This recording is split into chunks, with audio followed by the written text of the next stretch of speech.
yet, these great souls who were embodiments of compassion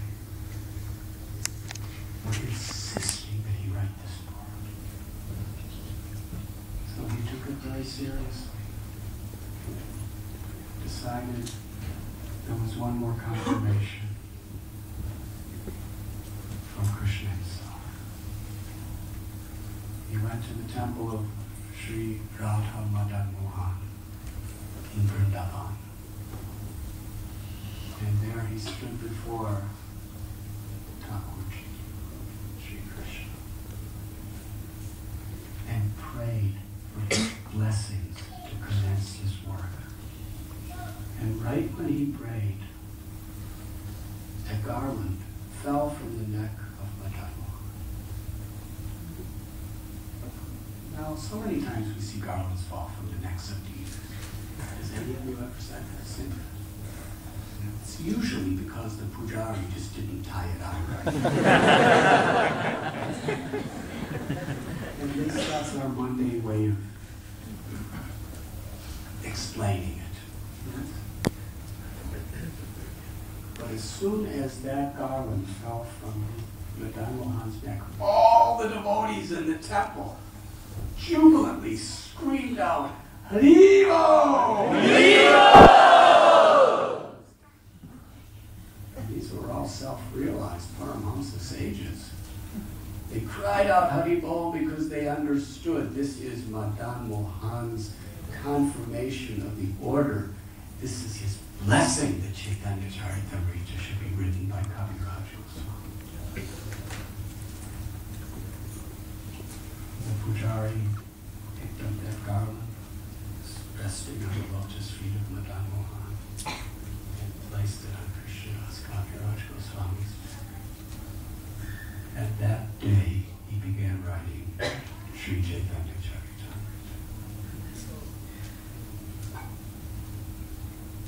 And then he writes what a wonder it is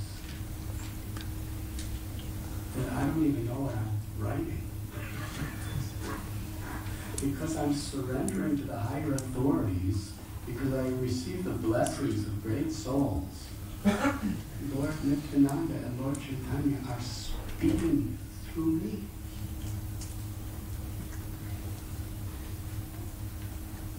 Just the instrument.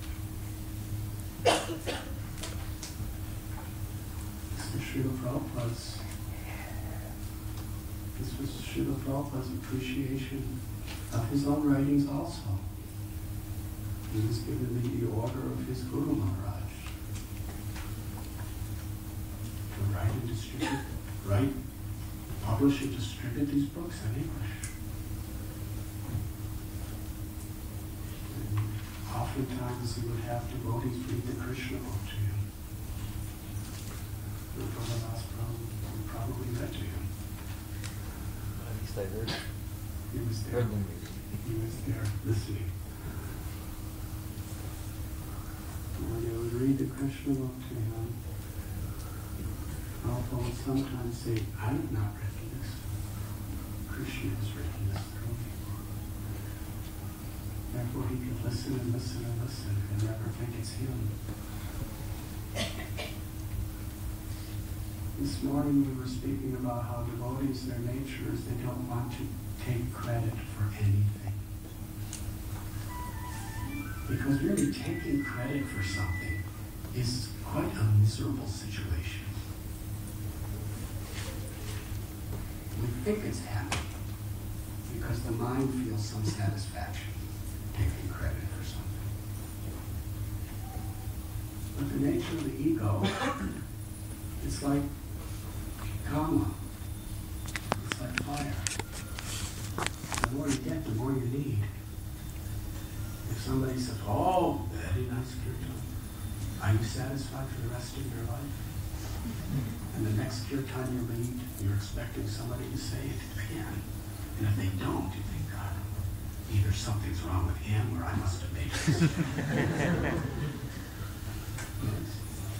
Nice class, Prabhu. Nice class, Mataji. Oh, very nice, very nice. Yes, of course. But then, 10 years later, you're thinking, oh, I craving for somebody to say for the next class. So when we take credit for something,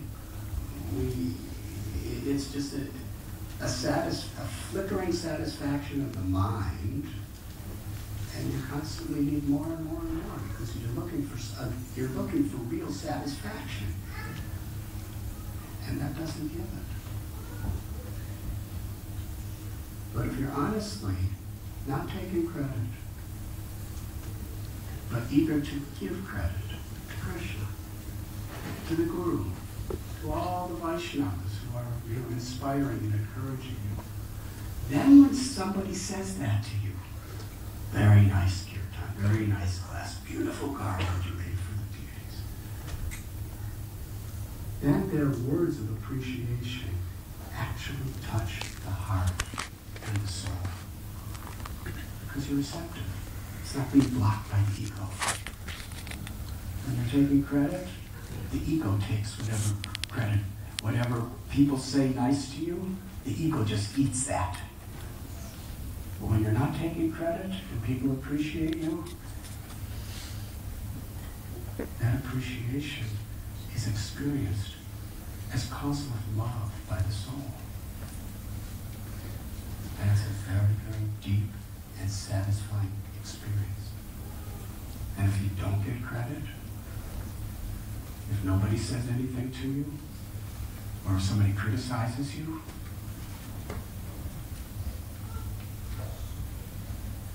you're not attached. I tried my best. If Krishna wants, he can make a fool out of me. If Krishna wants, he can make everyone very happy with me. I'm just trying my best. When we don't want to take credit for what we do, we become transcendental.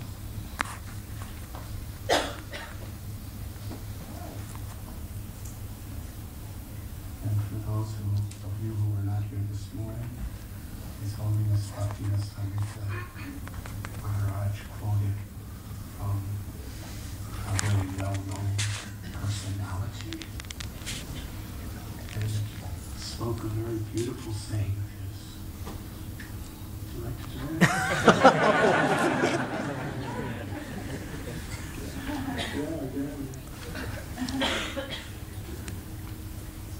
There is no limit to the wonderful things people can do together if it doesn't matter who gets the credit.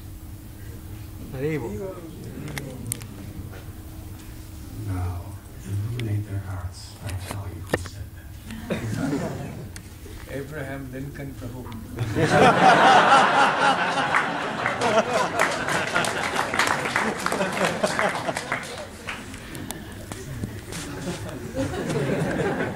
I beg to differ with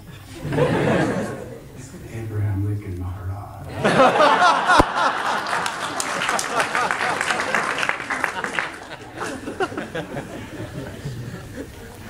His Excellency.